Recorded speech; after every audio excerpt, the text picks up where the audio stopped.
Malo tau te mao e pompongini ko maa ke aneu tuan ke makamata ngā we he vilo takai holo kon he tau polo kalama toko ni pea koe ni mau nai mau mai fetu taki mai ki heni ke ma si hao wakai e ki whaamiri koe ni te o ki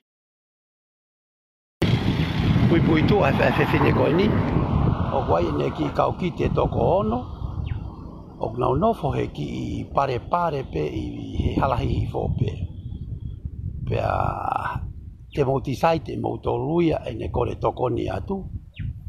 You know what you guys started. So kwai foki kalano mo sia ta kwai le volo toko ni o kwai kakai ni o toko taha pe he ki fare ka fie mau toko ni a ko tu ia ko toko ni ko ia ku kau ia he tau pe le volo no ia kau to iai ange ko kalasi ko ni kwai ne toko ono ko fe fine ko ki fae pe mo ne ki kau ki te toko ono ko tu ia ko le volo ulo aki ni o ko ene mahu inga ko ke tau toko ni ai.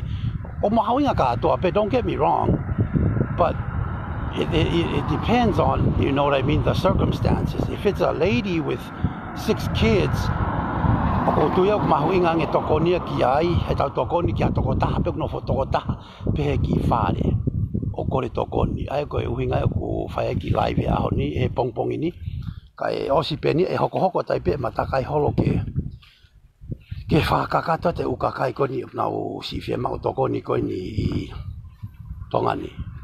Pea ko whaamu pe koe hape hatu. Hatako taha, ka pau kulawa pe hatako taha e uksi o mai e tau kulupu mo a tau hawhainga taha pe. Una lawa si toko ni e whaamiri koe ni malo ia. Kange koe lau ke whatongia pe a maua ia ke maai ke mu ilo. Ai ngahi mea koe ni ukhoko mo ngahi toko ni ko whi mau koe ki tonga ni. Sai te uki hulu e te pe ki whare kok no no whai manatui ko whewhine ni single mother with 6 kids. Pea mo usio ke na ki whare kok no no whai toko fitu koe ni.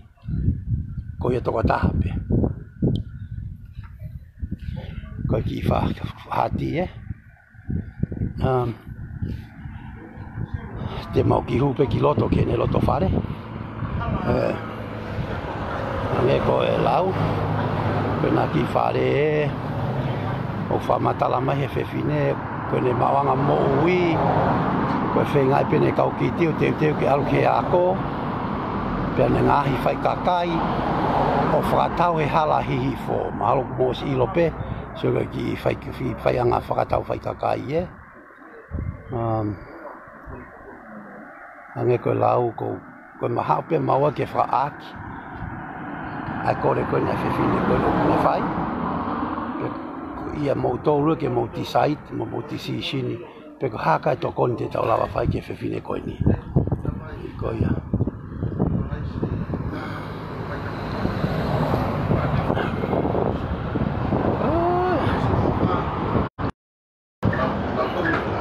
Malo. Mau si ope? Tau mo kusaki ai. Kau kusaki lewa ai susita. Kodi mu ai te makamata o si hula ma. Oe. Taka ki fare ka ko hospital ka tala no ku kamata le ba mo. Mo si ope. Ka ki no fo angan si ki whewhine mo ne whanau toko ono.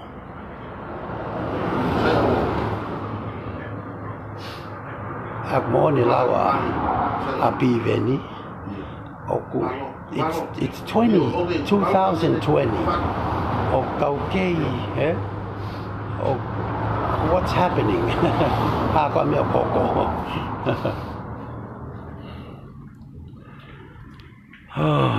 Malo. Maki? Matola? Malo. Iyo. Ko ia. Ke osi mau ko? Mau, os leros ka mata pia e whamatala. Iya. Ko ina. Ai kau sai beha ko ia. Ko malo mo la mari tonga ko tope ko be mai ki ko ma ke. Ko ini dia hare ko lau ka ko tau pro kala ma ma he ni be ia ka mo special ato ai patoa koe whekumi ki he mea mo oni, koe tau tala noa, mo tau whekumi ki he mea mo oni. I he pongpongi ni mamao ai ha telefoni, koe si whae koe ni, leo mo teke o mea I hono ringoa, kana I si kāmai koe ne whie mau tokoni, I he whainaka au huki tonu ki a teia mo ene ki whanau e toko ono.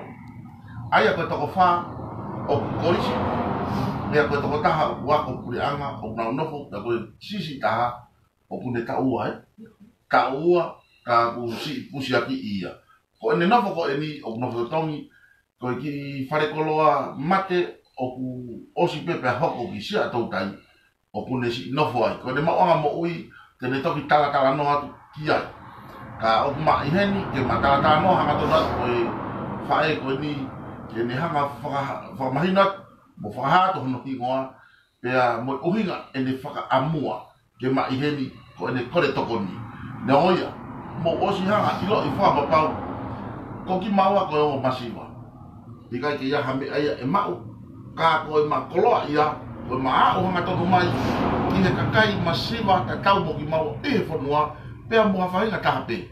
Ke o mai, ha ane tala noa e whawhikau aki. Tonu pea mo ene mo ui ki hanolanga haki ho tau whanua, pe, wa mea te tau whikau kua baki ai ki whetoko ne aki, whakai kai ngā, no tokoni I nau tonu. Kai ke, te tukuanga ki he whewhineni, ke ne tala atu hono hingoa, pea mo uhinga na ane whi mao ai ki maua, ke ma iheni I he pongpongi. I he pongpongi ko ini. Pea ko ia, hango lau, o si kafo peho kuloto oki, I he kuhu mai ki whare ni, pea mo te mura meni, kai tukuanga mua whenga maari e, ke he whewhineni ke ne whahato hono hingoa, mo uhinga si ane whi mao hini, makatuunga nai I he ha. Kai ke, o anga ki he kaunangani, ke ne tu watu ai tala noa totonu momo oni. Malo. Malo pega mali poco mal. Kokinga kololo hiali. Apeta que toma himai.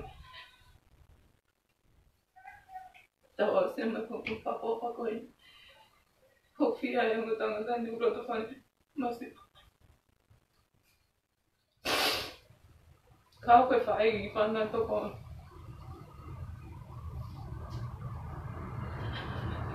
Toko wha mai ko risi. Toko wha mai lau kawi. A toko ta. Ngawi ke heki.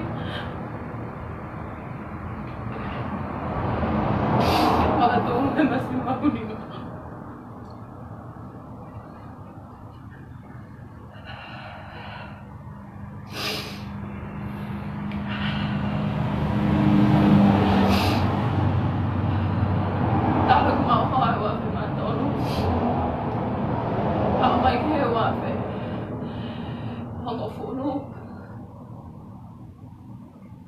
Mamahe hoa koe kei hia pito ki whana.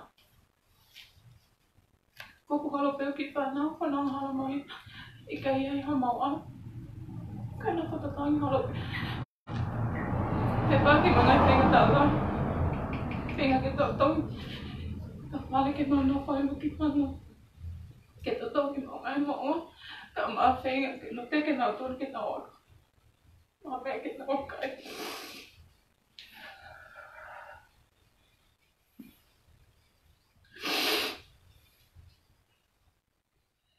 Now ka time. Yeah, ngai. Mai not na na ma ofa na na to ko mai fai ka ma. Yeah, o ka time ni ja mai not. Okay, mama ai me na pi a pe ko ya. Ikai ke pi ko para me. Ikai ya ha ma wa mo wi fe fe.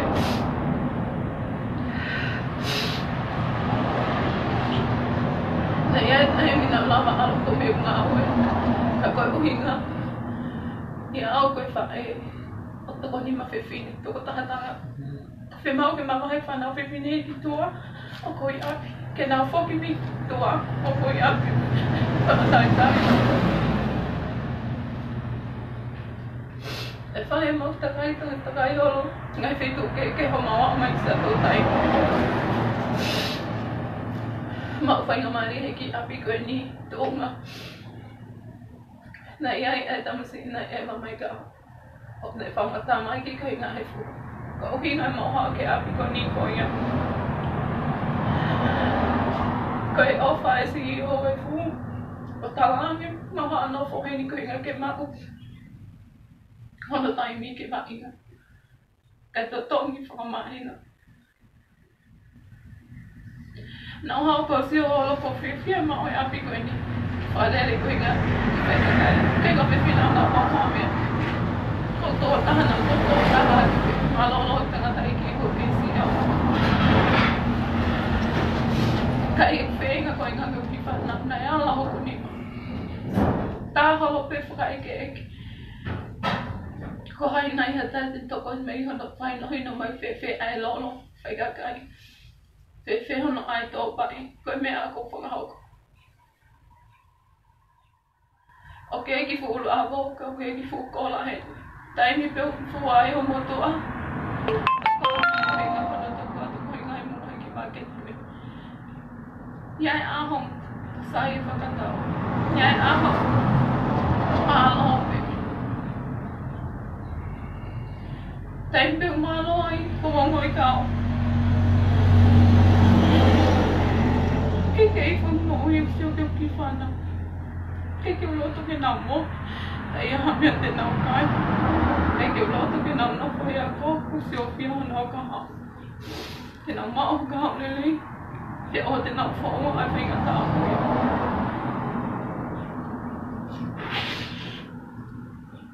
Taimi lai ke maho to tongi whare. Whai peko.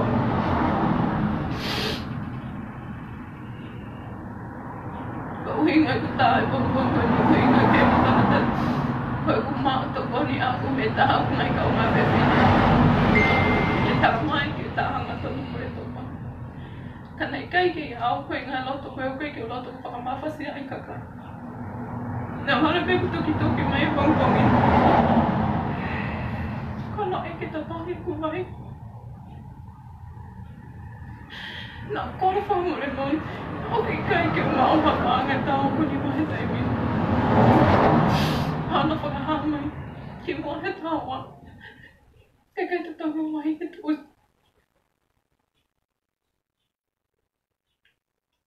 O hatango tu po veki rota toa ke tāme mo. Kore ki ngestalam. O mai. Ke whakatari hama ki mai.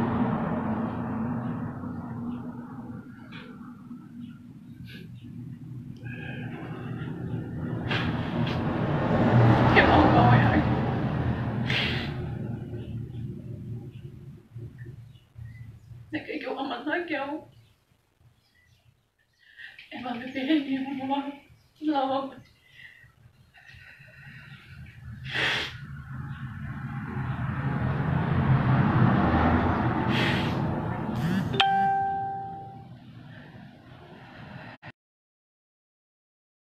Apa kau lo tak kau ingat mesti orang fana, kau ingat tak? Kau fikir tu, kau lo tu mau. Kare hai ni o te lai ange mama oi whalo. Mano to lai pe o mai ke una. Ko si o pito ki whana.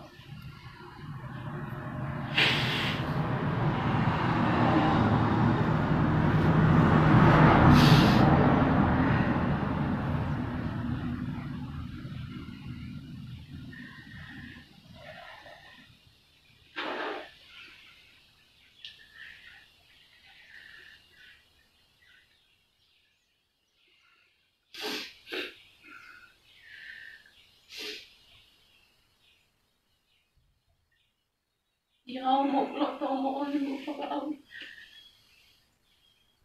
Whakaamu ai ngai. Ia isi a konga ke leke ke maunia. Ne onga ngai no whoni ka wika i pe kuinga ke tatau. Hai nei loa ia tai pike mo malo loa. Ko iai pe haki whapari ke no whaki whana. Nā whanongo kuinga te lawe to whoni. Pehe ka to whoni ko. Whanai ko mitai. Whanongo. Mako. Whaimari e ka business license, business license. Now lele. E kai ke o lau e tō e pasi mo me tau e koi. Loi pe me ino au kiko. Wao ko kiko no al. Hu. Whakaeke eke. Ia mahina ka o kai ke mau whainga maari. Anau pe mai o kai ke qualify. Fiu hana po mau tangi lo ko fisu. Ko inga ko sio. Nai whahi ate ama nai. Pehe te mau whainga maari. Lapa mau hai he ki ko in. Whainga mau ki ko. Ko se wa ama nai ki o ki te kau ki tai la. Ko whoka mai. Whainga hana. Kai ke toi ha mea. He ko whia whakaango te ringa holo ki ai. Nā la mama. Se ki to poni. Ha mea te ulama ko hinga whainga holo.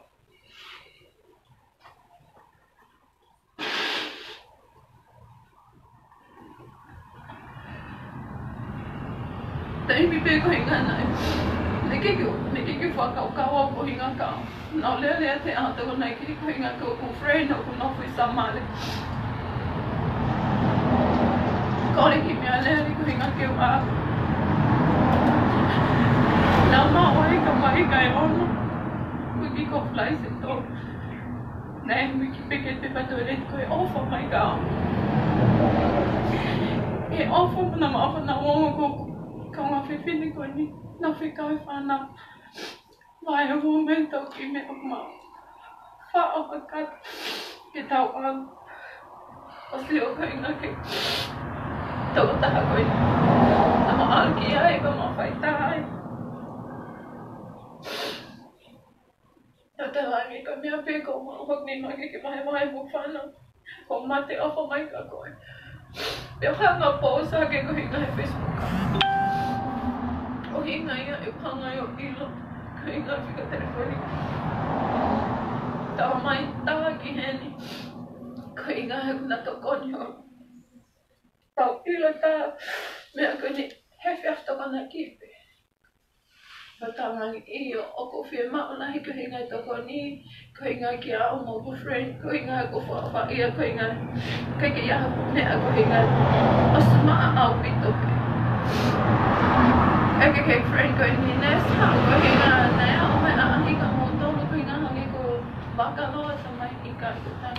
No fohen te o al o whainga. Te ton pe ke aku mai. Nau hanga whakaasi ko hinga he kous ko ni. Ofa mai a tonga. Ko hai o toko ni i, ko hai peke toko ni i. O hinga ia na e whetutaki mai ai ka hinga tō tako ni o whakahaa mai he whika telefoni. O tala mai tāki he o ngā tangata koe. Tēnā toko ni. Hala ke o kilo, hala ke o mahen. Kane ke piki whahafu whakaukau whiwhi.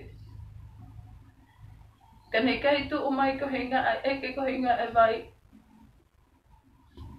Hala ke o mau halo tō lai whe una. Ki koi ni nei mau hok ni mas tu whatumpa. Ko hinga ki whanau ke na malu mai ke a. Eke mai kore whamore mori hala. Kai mau mai ke te hawa. Tu us. Tani mai loto whia mari.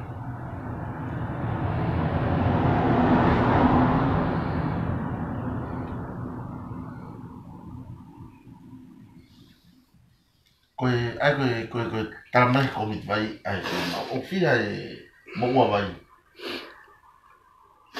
Pāna no. E ko mahi nei a koe tōru e ki mga to tōru ma pāna no mahi. Ai koe ono noa whakae. Sai, ai koe tahawa o te he, ko na wau to liu mai pe, ko na to usi lewa hao ki vai. Koe hanga koe lau o kwa te o si mea e no he ngoa kanane ois whakahaate.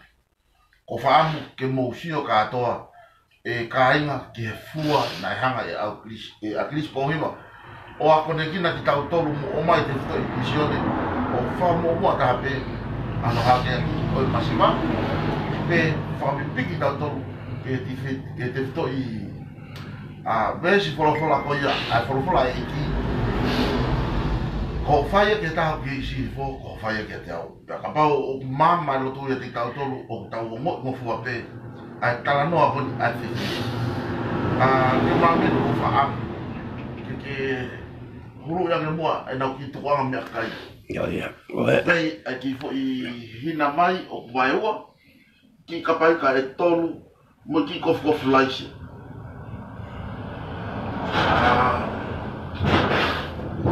Sio peki ai? Sio.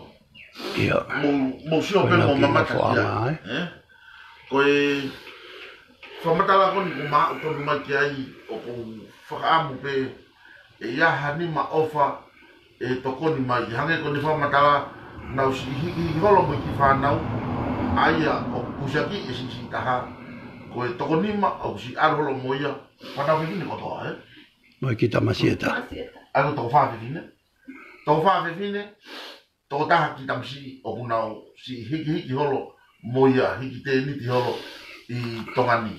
Ka pau o kuia haapi, o hataha unofo muri ka o kai ke nofoi. Mahalo na alawa ke tokoni o si omai ke unga atoa ki family ko ni kai whai ha whakasio ki hatu unga e toi lere yangi I hatau wala nima. Kai ke ngatai, ko ene whika telefoni. Mene fica telefoni e ke kakai. O ia. Fica telefoni ke mai pe ki ate ia. Balu whanima, ua tolu ua wha. Balu whanima, ua tolu ua wha. Balu whanima, ua tolu ua wha. Ko hai e hingoa kakato. Lolohea Lin. L-I-N. Lin. Lolohea Lini. Ko hinga e whewhine. L-I-N. Lin. Aia ko hingoa ai ko lolohea Lin. Aia ko hofika ia ku he IT.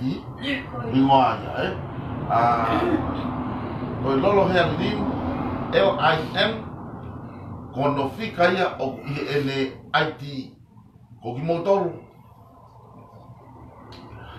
O mo whakakaukau ki. Tokono ki kaunangan mo de ki whanau. Whewhine tō wha o kunau I he korisi.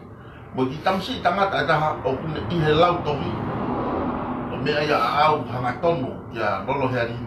Pea mo e manama o wha o ke mau. O mawhatongia ke whau. Ke mao atu ai o ngongo. Pea mo e tala noa mo oni hoko I o tawhanua. Mo hataha kune ke mau hatokon. Ko e taimien o kuruni ai. Ai mama na tala noa ki ai. Ai paremi a malolo. Ke wha mama ka kai ke na honga whakatokonga. Ai mea maho inga taha. No one left behind. Pe iai hataha e ri e kina. Pe tuku hausia. Iho tau whanua. Pe whialau no hanga he e ki o mai e mea koe ni. Koe mea fua ke hataha tu maari.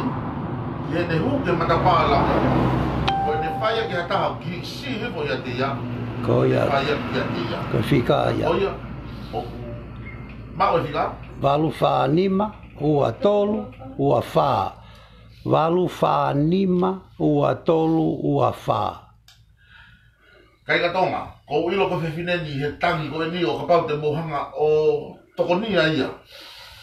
Ko ilo e iai ka haurerei, I he ene ki whanau o ka pau e puruhi hake, I he tunga koen o kune si I kaungatama ki ai, aia ko o mauanga mo ui ko e si ngai whai kakai. Ngai whai kakai e ne mauanga mo ui, pia kai ngatai o mei ki fukola I mui I he apini pia mo e fu amoka. Ko taimu ko na fuai, pia ku whatetu arewa e ne mauanga mo ui, me ai ko no tolu o whamaket I he me hara. Kai ke o hanga e ki matang ko no haloki o toi na mea ka atoa, ai ngaya manakere ko ia. Pia ko o ngaya fai mai ai whakatangi ki he ongo tama whai ongo ai special hot dog ai patoa. Ai ko kataki pe kore mai pe kau pou. Ke ai kakato mai mua ne hingoa ke tonu. Ai mo hingoa. Na lau sen maha mea me ilo. Ko Ke hingoa pe he ai di ko lolohea mai kale makalahi Lin. Lolohea mai kare bakalahi Lin. Lin. L-I-N. Ako hingoa L-I-N. o asi o ko ha me to hi ai ti to hi ka to pe to hi pe Ko lo hea ma ba len pe ka ai pe ia fa ka lo hea len lo pa ka ka ingo ho ai ti ai a ko lo hea m ma ba lin lo hea m v lin ai a ko ingo ai a o asi he ele ai ti o ve ho ka sai pe ya ko hanga pe ko sai pe ko fika na ko si tu ko ta mo tol e sai ta ha pe ke mo ta hanga ton pe mo tol ya ki ai ka pa wa mo fe hu ki ai pe tene at ka kata information di ma le o mange ya pe to ma wa nge ya o fa fe tu tak mai ki maua ko maua ko foi ha pe o fra pa hanga ko tala no ko ne hu ko fe tu tak ki mai fa e ko ni ki awa ne hu pe matala no mo asiata ke ma o lo ki lere mai ki he ni ke sio ke ne fie ma o a ko lo ki a pe na ma o tu mai ki ai a honi e hoko tai pe o apike ka ko me ta tau pe e te tau alu whaka tau pepe whakakonga e tau o polokalama koe pongpong ini ai te ma hao ki heni te ma alu ki a pe taha wai whae iai pe mo sio ka atoa pe mo tolu ki ai tari a hota tau ai o pe te tau whaosi ki hota tau mene tu wha tokoni pe te tau sio ange pe lava nai ke tuku mai e peha ki foi tokoni ki heni e tau vilo holo koe mo hota tau he koe tangata ofa ko tu pe e loto pe hota tau ki ko me ke he ko tapu pe ko ia ai tu ke ho kapau e a ko pa mario tau fo mai e si tuanga mai ha ki foi tokona ki mai ki family ka o ka ye ta ofia I ko mo nga a ko ni ma ofa I hono fa ho ke family ko ma fa tong ya pe ke fa asia o me afua ni na hanga I ki o mi ma ta tolu ke o na hanga ke ho ta mata me he mata o masiwa he ko ta fa ha anga ia la ko ta lava anga ia ki he pure anga o ta fa fe nga ki ai o ku hange ko lau ka pau ko fa ia ya ta ha si ni ko te ko o fai to nuia ki he eiki ka ye o ku ma I he ni ya pe fa ki feo o ku ma to ko fa am ke mo fa no to mo ya o ko fa am ke fa feo ki te ya ke ne o ma ya ne ya ko ha ho mo sio mo ya ho mo ko fa mo ko ya ha ne ko hai ko ha mo ka lo he ko nau ho fa nau ka mo nau to ya ko hai o ku ne fua e nana me te tangi a koe kau koe kau fua. Oki ai pe kuhinga e whaenga na wala na koe. Kuhinga e pe tu taki koe kore to koe takai ho. Oki ai pe kuhinga e nau inasti kuhinga ku to'o hea kohe na wako he. Ili ahana. Ka koe te miko toa pe. Hei tau pe kina ki whanau o koe ni ina wata mai lele. Oku nau lawa I ki nau honoru, nau hai ono. He te miko toa pe, ai to'o te mita, pa koe toi ko oku toto. He whenga halo pe o whaka. Ngahi tamai. Ma whenga mali, he kaiku. Nene holo kore noho.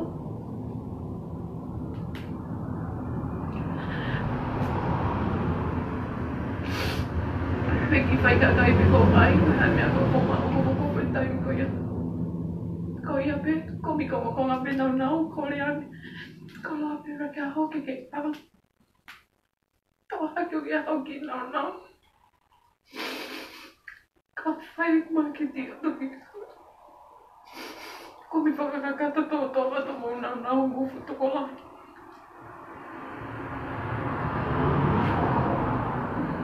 Kaya wingi tay video kayo mi pe mam. Kaya pe paano mam. Iyo. Kore kaya to taho kaya ako pe pag to'y mag-ang kita hindi ko. Nang fe ba lagi pe.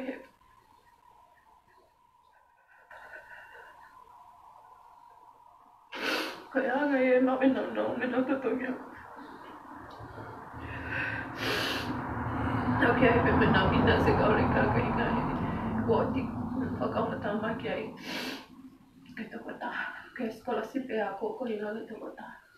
Nau totong kakato e nau tō. He tō e koe tō me nau scholarship I kuhinga he a ko. Pato e koe na siasi. Ai ko tuku mai a mo whanau ki ai ki he fua o yako a ki whanau ko ni o I he uma peia o whae ko ni.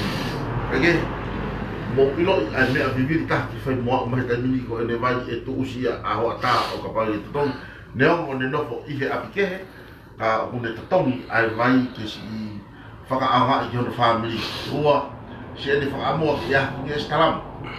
Ke kānagi ki ai haki me vai ke nau winu ke nau mau mo ui pia me ai o kwatu foki ai wakangini me whae koe ni ki ho mo ki mo toko toa pe mea mai pe I tongani pe I he o pe ka mo hanga o whakatoka ngā ko whia mau I riri taha ki he kai mini ke o mai hase niti ke whia waki ai whia mau whapaanga ko omi o hanga tonu mai ki he whae koe ni pe ho mo ui la Uma uhila ya matong.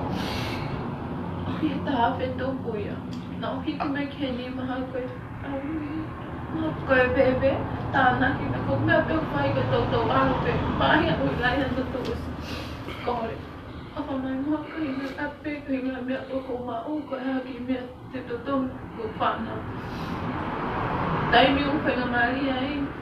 Me fai nga Maria tutong. Kei tā pe tahape o kei hau pe mua tā. Aka tahape a ko ia na I mo aia pa ke toki hau. Iyo. Pea ku ke si hau o whihia tu ua e. Ko ia. Au ka taimi o kia I ki motu asia ai. Nai hao wharekolo ai he I mua hei sia tō tai. Taimi ko tō peu ala te whanau ki ai. O ko whia, me whia tō koni. Au pe ke taimi. Ia pe mea tā mai, hea. Ia e kai. I kai. Hulele mai me kofunu tolo koe preka. Ta mai ni hala kai pe tā o telefoni oa ai pe. Hea ia e kai ki o sai pe maloko ni e kai. O kai ke hao lele mai tō se uhila. Maha no kasa. Mai, hea mai, ko alto tō. Lele alo totoki maolo mai ke taimini. Totoki pe foi maua huila. Kai lava ke hoi. Ai ku pe. Tu umai ku hinga toko ni tamai. Ofa whanau o ai pe. Ofa tai wang whamalo. Hinga ngai kakai na toko ni.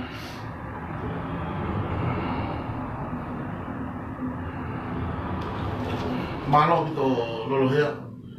Kai ke ma to wharoloa ko mo whanau tonu ki here o e tangi mo to e pia mo e whaamua ho mo toko ni. E patoa people movement o e kaumu ai na tau whatataia ki tau toku tau hoko peko sino ta ki tau ongo I ai tangi. E hange koe lau na tau hanga whoto e ka venga. E oua na akau si toa me mata masiwa pia oua na iai ha masiwa e tuku au sia pe no one left behind.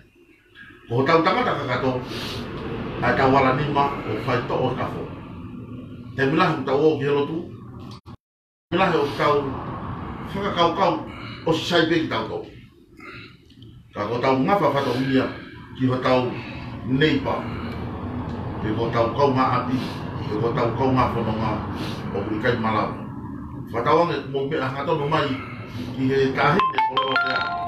Ka mo ene tau toe ki he ni ki whanau e toko wha whewhine o I he korisi. Ka mo ne ki tamsi e taha o urorotonga I he ako pure anga. Te mo lava whai ka tokoni whakawawewave. E si tokonia a ki nau tolu ke lava ke to atu hakonga o nau ka wema mawhasia ka tau hoko ko hatonga masani.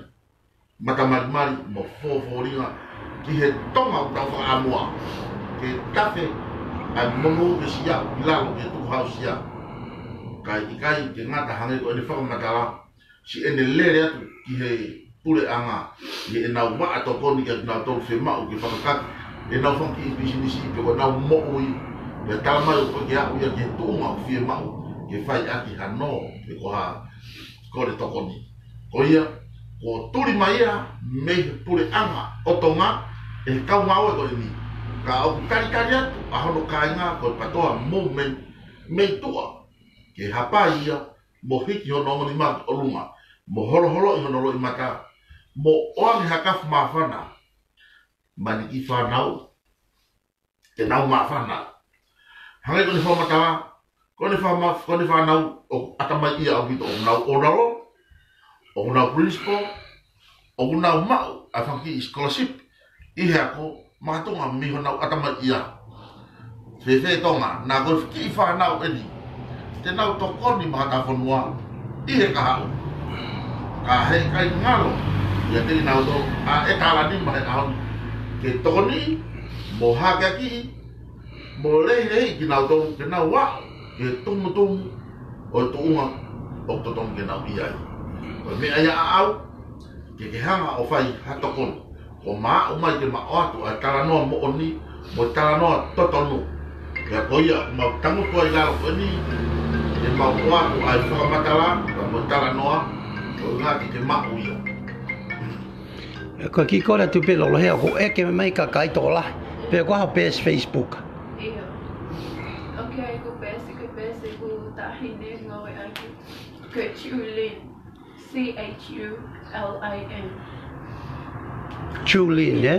ai ko pe Facebook ne ta hine ko Chulin pe mo ko me te pe ke Chulin o mo et friend mai ka pa mo fe friend moia o ia mahalo ko e tawa o mai ke fa se tau programa ko ni kai toi hoko atu pe hange ko lau ko konga uluaki pe nia iyo ai ko al hoko ni ke u family ko ni o fe ma to ko ni ke mo ta kasi o pe ki ai mo nau si ko ro fa ta mo to ke hange ko lau tu mo ke ta falo lai alo hea ke le hanga to mai ko ha e le fe ma u bibiri i he kai mini pe to ki hoko atu ha ki mo to mo kala no mo lo hea ka ko fe ma u bibiri o ia ia na ui ngai e ne kā mai kia maua pa ke tau ilo whata o hana kasi e ne ki mau bibiri e toko ni ia ia he mo miri ko ni pea na to hoko atu i ha ma whanonga atu i maua ka ko mou fe mahino aki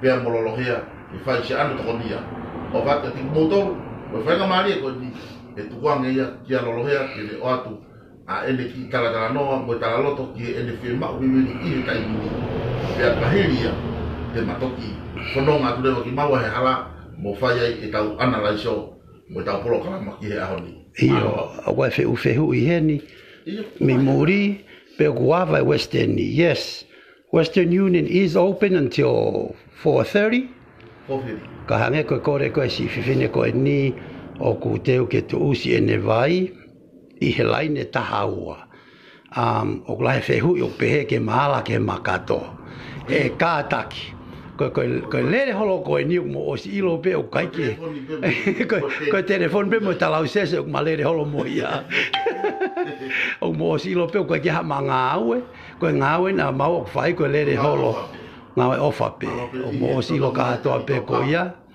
ko malo ke kakai na fa to ko mai maki utu mai maki to pape kati ka ko talat fra papa o en ka pa na hasirini ya os folo ha to ka ko ko kia mo tol ke mo si ilo ia mai o ko hinga pe ko ha wa he ko ka kai i na ni malo ia ngai maua pe ko ma fa amu me ma kore ke si to ko mo fa e ko ni mo na si ka mo ne fa na o malo ko ni ko lo he ani ke fa ta ki lea fra os ka ma ha ko malo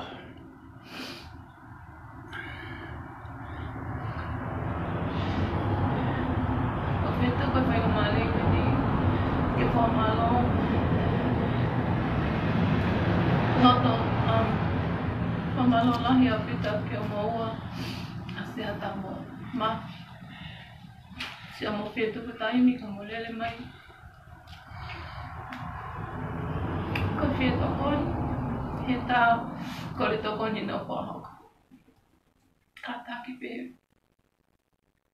ne anga fe ko ina se ku ta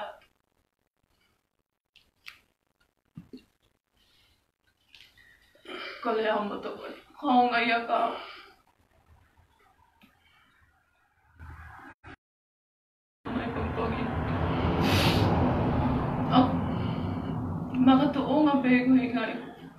whenga olo ko ki whanau.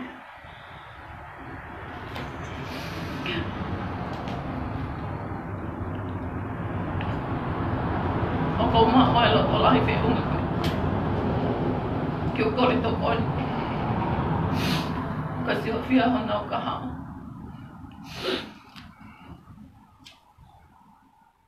Ki nau maa o ka hao lelei.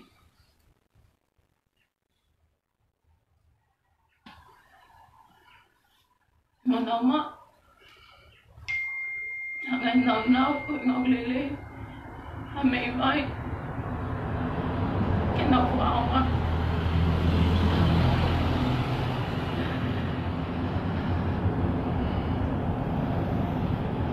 Masih mau lima. Ke fiawan nau ngai fimau, mea ben ko fimau ke pau. Ke iai piha mai, iai piki pale pale, iai piha au hila, maha mea tokon ke nau kai. He aho ke a, he mau whakon.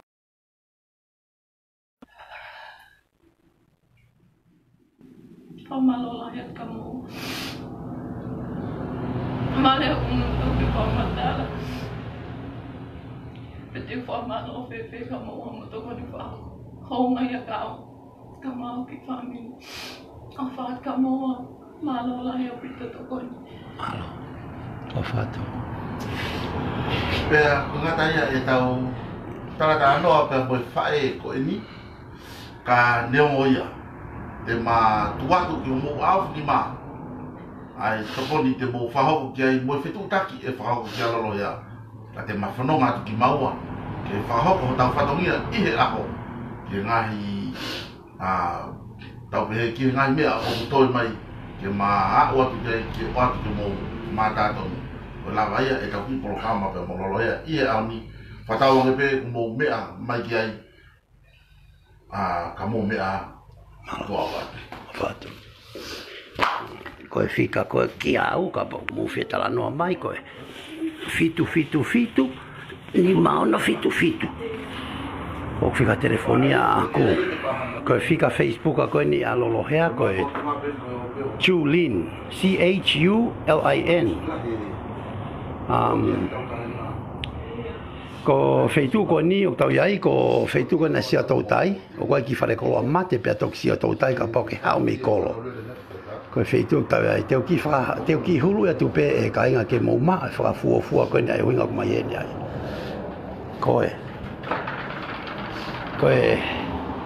koe si mea kai ena ki whaamiri koe ni koe ki ka pai kai tolu ki fo i vai hina vai moi ki mei laise. This is no, at 5 haini. This is real life. Peka pau ko mo fehui mai pe ko fe ne mari. The husband up and left about few years ago. Moriaki mai nau tolu.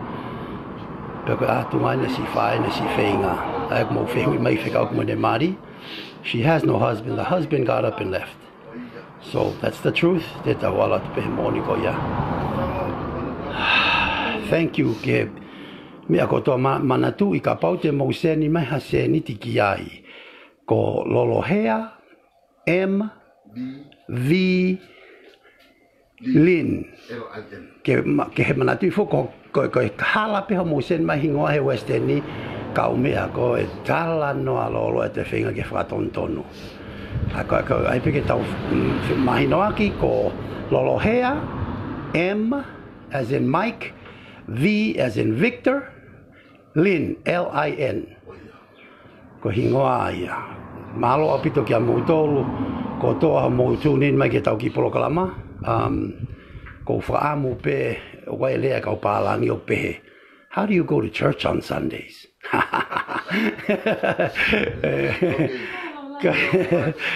Lo hea malo apito e ofat kia koe mo si whanau.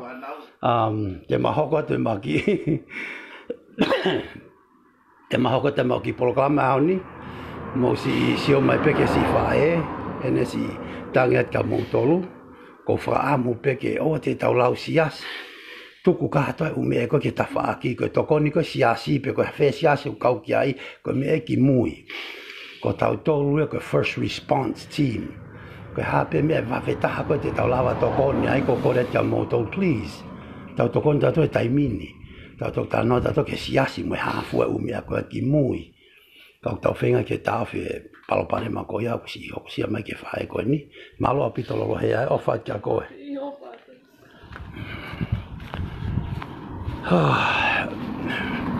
Ko maurue mai peki tuani. Very, very, very sad day. Na e tāmai kone whewhine kone a nehu ki au. Pea na ukoranga peka siata ke taulua ki lere ki he ko si ongo e tangi mai kone whewhine a nehu he telefoni. Pea ko hinga na maulua ki tō mai ki he ni. Ko whakaamu au ia ka pauna e haku. Sirini. E kai ke toi whaiha whakatanga kia moutoro. Ka ko hinga o ku si vai e manima. O whaia e kore kia moutoro koe na o ki maalohe anga mouni mai muri. Ke mo si toko ni e whae koe ni mo si o ton peki ai. O kai ke peko ha mea loi e. O wha kia moutoro te tau hoko tai pe tau laiwi te tau alu ki he api hoko. O koe e kau mea na e o si tuku mai pe ma. Ki ilisi ke ma vilo holo. O whae keke nau tolo. E mea unau fie mau. Ka hange ko lau ka konga ulu aki peni e tau laiwi aho ni. Yo! I'm very, very sad. Very, very sad. I feel sad. Hange ko lau. If you're in a position to help, please help. You know, everything, there's a reason for everything. I go to pewa e uhinga na ma uloki hao e ke si whae koe ni. Hange ko tala noha tu, koe ki loki koe ni uknau no fo iai, it's koe ki loto whare si mo ki loki peo ngahi a ke tu penu ke he nau loki me nau loto whare. No whae fo i toko ni ma. Moe whae. Sio? Halo ta mai, liaki mai, nau tolu tau ene whiha. Whatanga me si o mai ta mai. Eio. Ke ni ki whanau. Whakamu peo si o mai ta mai, peo ko whe ta mai. Kene si o mai kene kau ki ti hoa mai whanau, si whaiha whakau lelei. Ka pau ko mau ai. Ai toko ni mai ke ni ki whanau nau poto au. Iyo. Hange koe lau koe whewhine, mana tui koe ki whare koe niok nau nofo iai, koe ki whare nofo totongi ia. So o hange talanoa koe na ke talanoa koe ke tama kok whaafawhanga ki koe i ka. That's not the solution. The solution is to give him a fishing pole, ke ewa tene toi whalala ke whakeang haika kai aluia o mao hanga tonu pe. Me iai aika. Same thing. I think the problem is ok me fufie mau hakonga api ke nau alu ke mo ne whanau ke ewa te iai hamea. But that's in the mea ki mui. Ka nge ko lau ko tau tolu ka first response team ke tau toko ni ene fie mau ki mua he aholi e tu use ne vai ai ko mahalo ko uhinga ia na si tangi mai ai ane u. You guys na mo si o ton pe ia. She has no money, nothing. Ko ha to mea te tau toi whai. She has nothing. Pange ko lau. Mo stay tuned pe. Mo tune in mai pe ko lere ko ni te ma lere ki api hoko. Whai interview mai mo ia mo haki whaamire ta. Ko aho nia ko sāpate i muri. Ai e mawhahi o mo mafu i aho ni. He mahalo kon ke u family ko fa fe ma foki ni tio. Ko ia, ok sayang e ni ok tau si o tonu. Mo tau whamoni ke fie mau he taimini. O kai ko hanga tala noa pe o whanongo tala noa pe no. Ma o hanga tonu ke uapi ko ok fie mau toko ni, then it's you guys ok mau decide whether they really need it or not. That's on you guys. That's not on us. Tawa toko mai ka tawa i kai. Toko ki ngai family. Ane ko lau ane nai na pe fo ke tola ke matotonga te maua e kau mea. Ka ko tak seti ko tola wa no ba mo so anga. Te hulu ya te mahui. O malere tai utu pe tai mini. Ko angelo Pea mo manatu I ko masi al mo asiata o kai ke wahe mau tolu malo mo tolu muri o vale pe que mai makitea o ke fa ke mautu pe ma ai ke maki credit pe ko ne to pe o ai ke maki me ikiki ke ma fok mo a ko ya kai o aturi mau ki hala he hoa kai malo au pito mo tuni mai ke tau polo kalama. I know you guys are going to do the right thing. You guys have a lot of people in our groups. You guys have a good heart. You guys have a good heart, and I know you guys will do the right thing to help this lady. Don't help us, help her.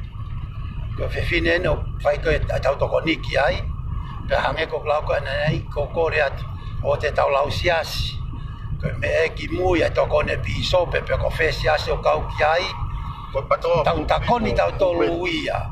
Ko me siasi me me ha ki mui to ha ya. Ko mama mo ilo tau. Piso pe mo si lo pe ka pa te mal ke piso pe wai u fo ma step.